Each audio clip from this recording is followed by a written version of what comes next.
Steve, there's something called the peer review process. Mm-hmm. And from what I understand, you see, I'm not a scientist, so I won't really talk that much about it because I'm just a layperson. What the hell do I know? But from what I do understand, the peer review process is one of the fundamental aspects of like conducting science. Mm-hmm. Could you please explain this to people? Yes. So peer review, I like to think of it as a necessary but insufficient method of assuring quality control in the published literature. So for any scientific discipline, there is something that we call like the published scientific literature, right? It is a collection of published studies that are generally recognized to be part of the body of evidence for that field. Mm-hmm. And so how does a study get into that body, into that body of evidence? How is it considered a legitimate study? Well, can we take this one by one? So the group Yeah. of scientists and researchers get funding to Mhm. conduct experiments Or observations or whatever. They do a study to or review the literature. There's all different kinds of studies that you could do. so in that work that they do, they came up with some conclusions, and then now they're like, hey, we need to publish our paper so other people in Yes. the field can read our work. Right. Okay. And there's a couple of ways to present your work that are considered legitimate. One Mhm. is that you could present it literally at a scientific meeting, Mhm. right? And then that's considered part of the literature too, even though it didn't technically get through peer review. It did get through some kind of editorial review. Mhm. Otherwise, it had to be accepted at that meeting. Not as good as full peer review, No. though. Okay. Peer review has a couple of processes to it. So you submit your article to a recognized peer-reviewed journal, Mhm. right? And it's listed among the peer-reviewed journal. It gets listed in PubMed. Like there's different places that say, yeah, these are the journals that we consider to be legitimate peer-reviewed scientific journals. So all fields of science have their own journals that are considered good and like that are considered the peer-reviewed journal legitimate. part of the literature. Yeah. Okay. And then so the editor does a first pass, and then if they think that it's worthwhile, they will then submit it to peer reviewers. Mhm. And then the peer reviewers are supposed to read the article, analyze it, critique it, and they will make recommendations. They'll Mhm. say, accept as is, which they almost never do, accept with these revisions, or reject, Mhm. right? If they reject it, they're basically saying this is so bad it's not salvageable, not good enough for our journal. Um, if they say accept with revisions, again, that's usually the best you could hope for. It's very rare just to say accept without as is. Mhm. They're saying so this is good enough if they fix these problems, and then they'll say, all right, so number one, I need to see the raw data on this table, right? Number two, you need to address this question, right? You need to have you accounted for this study, which you didn't reference in your paper, that seems to contradict what you're saying. Whatever. Mhm. They say, I'm not sure what you mean here. Can you clarify that? Whatever. So they give you 20 questions. Then the editor sends it back to the scientist. They fix all the problems that the reviewer Now, right said. They there, resubmit it. right there, right before they Yeah. resubmit, do they sometimes actually have to go back in and conduct more research?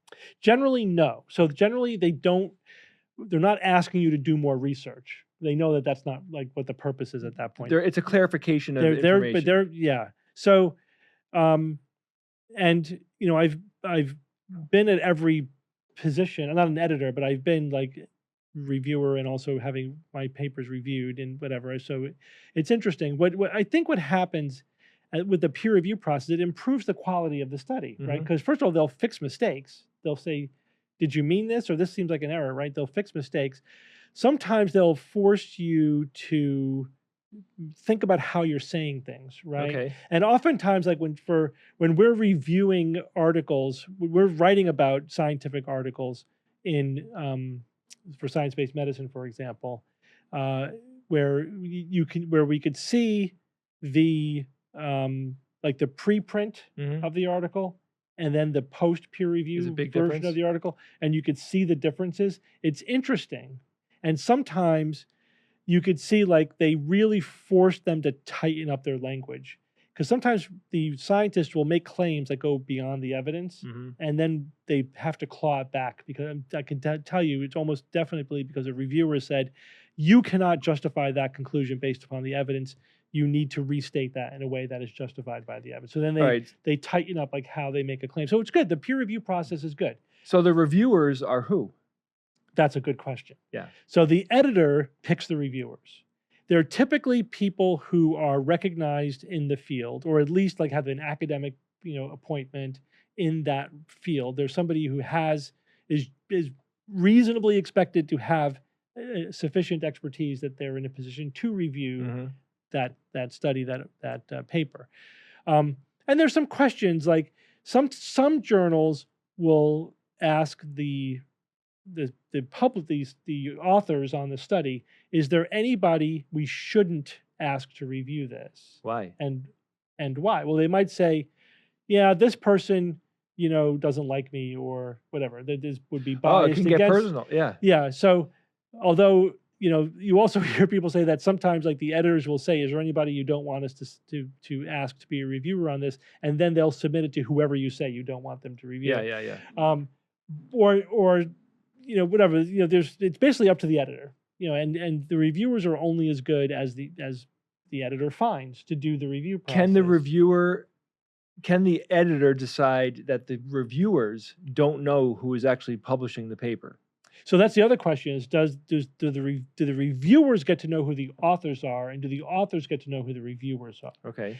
And generally, the reviewers do know who the authors are, and that's when it does get personal, especially if it's in a very small field. Yeah. Like if there's 10, 12 people in this small field, they all know each other. They're all reviewing each other's articles, and if they are on different sides of a debate, they may not want the other side's papers to get published. So that sucks. Yeah, but anyway, I mean, generally speaking, like, that doesn't keep stuff out of the published literature, but that you do see that kind of personal stuff happen sometimes. But as the world is big and fields grow, it's less likely for that to happen. So they resubmit. So is there a second round of review? Yeah, then they have then they resubmit, and it's got to be if they addressed everything, the editor decides that they address it adequately, they may send it back to a reviewer if they think that if it's a question. And then they'll do the final accept, or they'll do a final reject at that point. If the paper gets rejected, then the scientist can submit to another journal, So oftentimes the discussion among the authors, like of the study that they're trying to get published, is how high do we shoot, right? Do we go for Nature, Cell, Science? Do we go for like one of the top tier journals, or do we go for just like the niche, like the journal of my subspecialty, or do we go, how far down do we go, before we give up on this particular study? Would a paper ever make it into more than one journal? No, by definition, it never should, because you can't, when you submit it, you're basically saying we've not submitted this anywhere else, and you can't submit it anywhere else until you get a final decision from them. Okay, that makes a lot of sense. So getting it into the absolute top one in your field is, of course, what everybody wants, but that could delay the whole process. It's like going to the Supreme Court. So right? Yeah, so you have to decide what's the highest level journal that I'm likely to get published in. You don't want to overshoot, because that's just a waste of everybody's time, and you don't want to undershoot, because then you're underselling the study. Would the editor or the reviewers ever say, "Hey, not here, but go to this journal"? That they may, or you may ask them, do you have any recommendations? And sometimes they'll say, this is probably, sometimes that the reason for rejection is, this is a fine study, it's just not appropriate to our journal. It's not exactly our emphasis. Maybe you might want to try this journal that's more of, in line with what you're studying here. Now, once the rejection happens, does that become like a permanent mark on that study, or they don't have to make it public? I mean, they could disclose that's another question that has come up in recent years, is should the reviewer's comments be part of the public record? Because traditionally, the way it is, like, once the paper is ultimately accepted and published, the only thing the world sees is that final version of the paper that gets published. Everything else happened behind the editorial screen. Yeah, I wouldn't know what the right way to go there is. So the question is, should we? But do you want transparency for every step of the way? Like, what did the reviewers say? I mean, even if it's buried somewhere, like on the website, like, do you want to look at the editorial history of this article? So that's an interesting question. Will that actually improve the quality of the studies? Improve a bit? Like if I'm doing a systematic review, I'm looking at all the articles in it. Does that affect my ability to understand the quality of the data that I'm looking at? Right. I do think that it's important to pre-register studies and to show if there's been any change in the protocol from the pre-registration to the execution of the study to the publication of the study. So sometimes, like the the researchers will collect a bunch of data and then only publish part of it. Hmm. And it's like, well, why did you not include that other data? That's just in a file drawer somewhere. But maybe that's because that's the negative data, and they're just Yeah. only presenting the stuff that looks good. Or Yeah. maybe they looked at the data 3 different ways and then only are presenting the one. So So the question is also, should the authors document everything they did and Mhm. submit all of that to the editors, including all of their raw data, whatever. Now, I do think it's in a way, like from one perspective, it would certainly be good to have all that documentation available. But on the other side, depending on the kind of research you're doing, like I had one researcher tell me, it's like, What am I supposed to do? Like, there's terabytes of raw data that go into this analysis. Like that hard drive was wiped, and now I'm using it for my next study. Like, there's no way, I can't keep terabytes and terabytes Yeah, of that's data understandable. forever. Yeah, it's like not practical. And then do we want to grind the whole process to a halt with all of this kind of bookkeeping stuff? Mhm. But so what's the return on investment? What is it? What's worthwhile? What will actually increase transparency, increase quality without being an onerous burden on researchers who are just trying to do good science? So after all said is done, how good is the peer review process in terms of assuring that the studies that get published are good quality? So first of all, there's just overall quality. Like, was it a good study? Mhm. The other one is how good was the background research? Like, do their conclusions derive fairly from their data? Like, did they do a good background review of the question? Or are they, being selective in their presentation of data? Then there's also the question of fraud. Like, Mhm. did the Which is not researchers uncommon. commit fraud? And did the editorial and review process, was that adequate to detect fraud? Did they even have enough information to detect fraud? How much, like real investigative work did they do? So this now, because I didn't know most of what you just Yeah. said, this now makes the idea that like a really crappy paper gets published in a journal, and then people are like, "What happened to the editor? What happened to the Yeah. So reviewers?" Like, if you have a bad editor with that's going to submit it to to reviewers who don't know what they're doing, you could have the whole process could be flimsy, Mhm. and also could be very perfunctory. There's also there's a lot of predatory pay to play journals that they're just going through the motions of Yeah. peer review. So So it's that's all only as garbage. good. It's only as good as the process. That's why a prestigious journal does matter. Yeah. Because their editorial process, their peer review process is better. Yeah. Top world-class scientists are more likely to be a reviewer for Nature than they are for Joe Blow's, journal of whatever. Yeah. So it does matter. Mhm. And the other question is should we be paying reviewers I for think their yes. work? Yeah. Right now, the answer is no. They don't get paid for it. And what impact would that have on the quality of the whole review process? Um, it's an open question because we don't really have any way to know. The idea is that this is just something that academics do. You're just But expected to do it. It's part of the job. You don't get paid for it. It's a lot of time for nothing. Just maybe it gets a little line on your CV, but it's not really worth that much.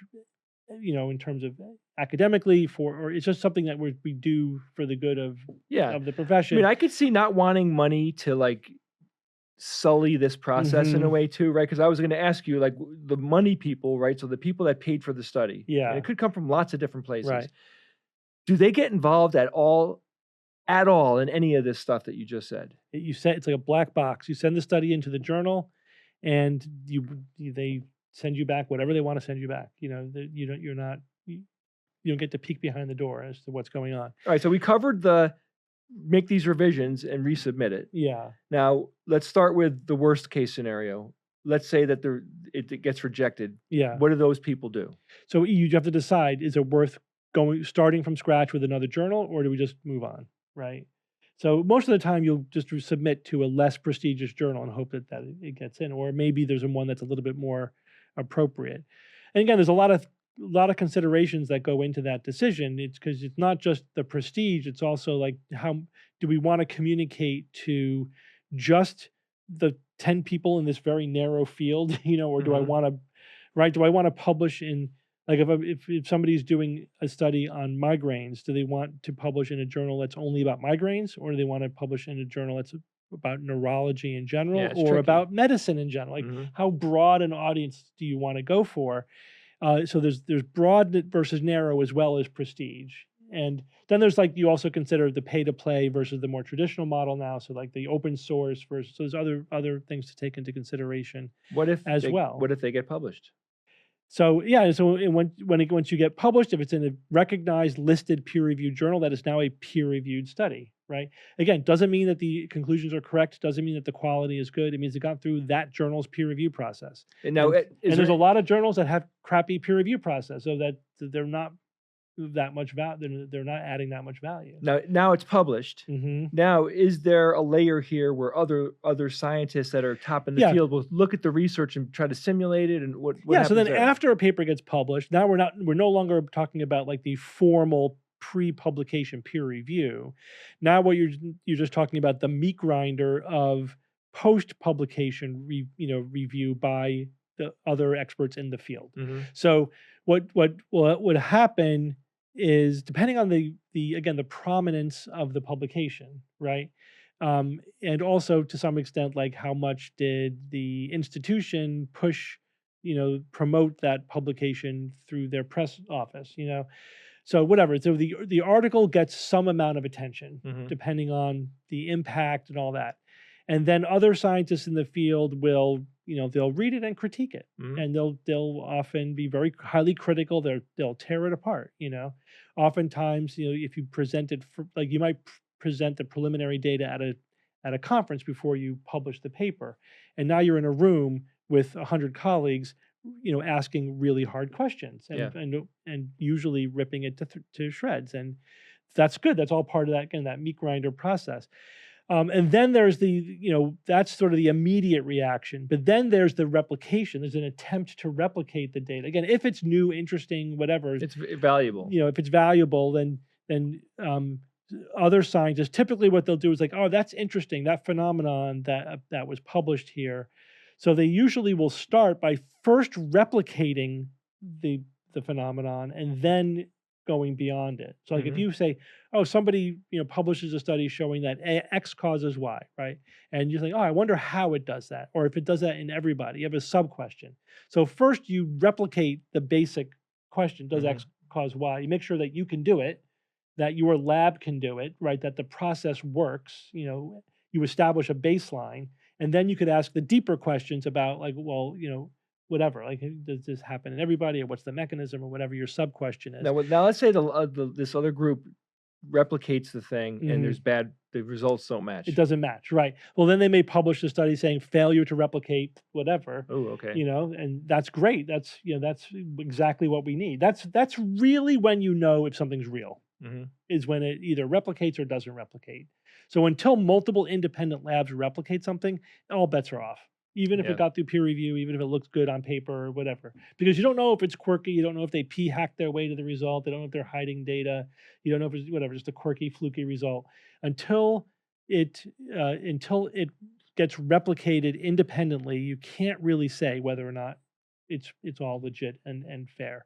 And that takes years. Yeah. This all plays out in years. Meanwhile, we have, like, the news cycle has just presented it as if it's real, Yeah. So when people like me who are reading the news and yeah. aren't really, I don't have access to most published journals, the Yeah, you high-end do. stuff. You just don't know where to get it, but it's there. It's all You can online. get it for me? You can Yeah. get that stuff for me? No, Okay. just you can go to PubMed, right? If it's a medical article, and get access to any peer-reviewed study. Because That's been usually I published. get blocked, I'm, like, trying to get to the Yeah. original study, and I Well, you can at can't. least get the abstract. Yeah, I You always read know, the abstract, but I yeah. can't get the The study. full study depends on whether it's behind a paywall or Yeah. not. Yeah, that is true. And Um, then there's a lot of talk about, should all published studies not be behind a paywall, which I agree that they should all be public access. And then, these experts in the field, do they ever call each other and have Sure. so there's a lot of Yeah. communication happening? Absolutely. Yeah, there's a lot of collaboration, there's a lot of cooperation, there's a lot of discussion, at meetings and elsewise. You may say, "Hey, I'm having trouble replicating this finding. What did you do? Like, what am I doing wrong here?" Like, there's a lot of that kind of Okay. conversation Yeah. going on. But sometimes they'll just say, "Hey, I didn't replicate your results. I think you made a mistake." Yeah. Whatever. So Um, it's not a eh, perfect process, but it's a messy, messy process. it's the one that we But have. it slowly grinds its way forward. But that's sort of the frustration. Like, it's hard to communicate that to the public. It's like the fact that a study shows something is meaningless. That's not how science works. Hmm. You only really can say something is probably true when when multiple people can show that it replicates independently. If you know what I mean, if Hmm. you have to do it over and over again and get the same result, Right. and then then there's all the alternative hypotheses. Well, maybe it only appears to be true for some other. You have to explore all the other possible answers. So again, it takes a long time to work out all these details, to work out like whose results are correct and whose results are not correct. Sometimes you're using different methods that come to different results. You have to decide which methods are better, but it does all work itself out in the end. Yeah. But it just takes time. It takes a long time. It can take 10, 20 years from the idea, is this true or not, to, yeah, we pretty much know now whether it's true or And not. then there at the application of that, Applications could be another 10 years, thrown on top of that. But the news cycle is just like, a study shows this, and then yeah, then everyone even if reads it's it a and pilot study or a crappy study or in some throwaway journal, like, yeah. And that's we really see that all dangerous. the That time. that It is is. that's not disinformation, but in a sense, it's misinformation. It is because it's just misleading. It's failure to put it into context, Yeah. right? Which can be very, very misleading. Um, So even if somebody links to you a study to back up their point, a study, a study, like the devil is in the It's details, like, right? first of all, show me a systematic review. Show me several systematic reviews, and now we're talking, Yeah. right? Yeah. Now we're talking. If you could say there's been a dozen studies or 20 studies that were then you poured over, and they were analyzed for their quality, their heterogeneity. Are they all saying the same thing, or do they disagree with each other? Mhm. You have to look at the pattern of evidence in the literature, not a single study. Mhm. And that is hard to do, and it takes time. And then there's all sorts of new levels that get introduced when you do that. Like, are you biasing which studies you look at? And is there evidence of publication bias? Is there evidence that they altered the protocol before and after they did the studies? So there's a lot of sub questions that you have to ask, and for that clear picture to emerge from the literature. And but the thing is, it's so much noise in the process. You could almost come to any conclusion you want to if Yeah. you're willing to cherry pick only the studies you want, Mhm. or look at it, in a biased way. You could So basically make it say whatever you want it to say. this reminds me of like, a poet who, can't get legitimately published, so they have their poetry published in like a poetry book where 100 authors get published and Yeah, they pay for it or whatever. Like, so the manner of the publication yeah, is critical here. critical. It is. So It is critical. it's a piece of information that really has to go along with, and this is what's hard, right? So most people out there wouldn't know a good journal from a bad journal. Hmm. When we need to somehow like have a vetting system so people can understand like what's legitimate and what's not. Because there are journals out there that are straight up just not legitimate. They're not good. Yeah. Yeah, and I wouldn't trust anything that I read in them, because I know the editorial process has allowed a lot of stinkers, through. They just are not good studies. There was just a journal that published a study that was entirely generated by AI. Yeah, I read about that. Yeah, right, Yeah. and blatantly so. Clearly, no one looked at it. I mean, even at all. Maybe just very, very superficially, but it was.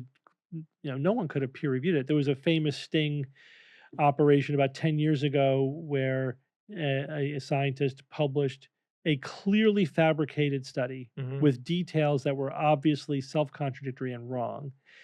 And like, he basically went out of his way to write the worst study imaginable, making all kinds of statistical errors, logical errors, just terrible, and submitted it to a couple of hundred open access, pay to play journals, and half of them published it. Yeah. You know, so uh, that's that shows that though they don't have a legitimate peer review process. Yeah. Yep. That How But could but there are good journals out there too, but so you got to know all of that. You got to know where was it published. That is absolutely an important question. where could a regular person go and find out what journals are respectable? It's not. It's there are some that are like the big name journals like Nature, Science, the Lancet, New England Journal of Medicine, right? So if you're interested in science, you'll learn those journals, and but then there's also prestigious journals for subspecialties, like in each scientific discipline, there's going to be like the journal of record, for that scientific area, and then it goes down from there. But then there are those that are predatory, and there was a scientist who was keeping a list of predatory journals, but then they were not able to do that anymore. So there isn't any one clearinghouse, where you could go to say, well, is this a good journal or not? So it can be tricky to do that, Yeah. but you do have to pay attention to that. And sometimes you could usually tell by the name that this is kind of a niche or throwaway journal, as we say. It's not one of the prestigious journals, and doesn't mean the study's wrong or that it wasn't a good study, but it means you can't guarantee that it was. Right. Okay. And you have to be skeptical. But also, if you're reading a study and you want to know how do I put this into context, how significant is this? Unless you're an expert, bottom line is you don't know. Yeah, like people like me would never know. And we You don't have the- to. So just the good news is there's a lot of experts online who will tell you. And so you should search for people who are criticizing the study, right? So that's always a good. That's a good sign that good that thing to science do. is happening. Yeah, but and find out what they say. Always find out what are the critics saying, and why are they saying it. And that's always a good place to start. Don't just look for people who agree with it or are going to report it, uncritically. You want to look and see what the critics are saying. That always tells you more than anything else. Yeah.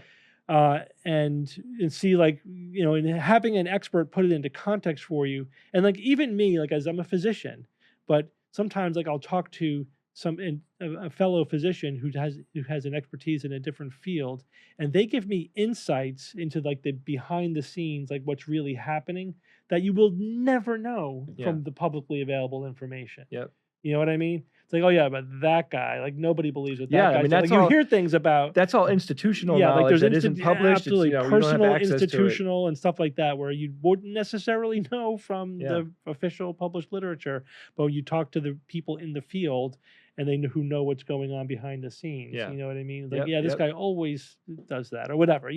So you need to know that too, but just reading multiple different experts that are reviewing the evidence and putting it all together and then seeing where's the consensus of opinion. That's like the best you could do. Right. Fascinating stuff, man.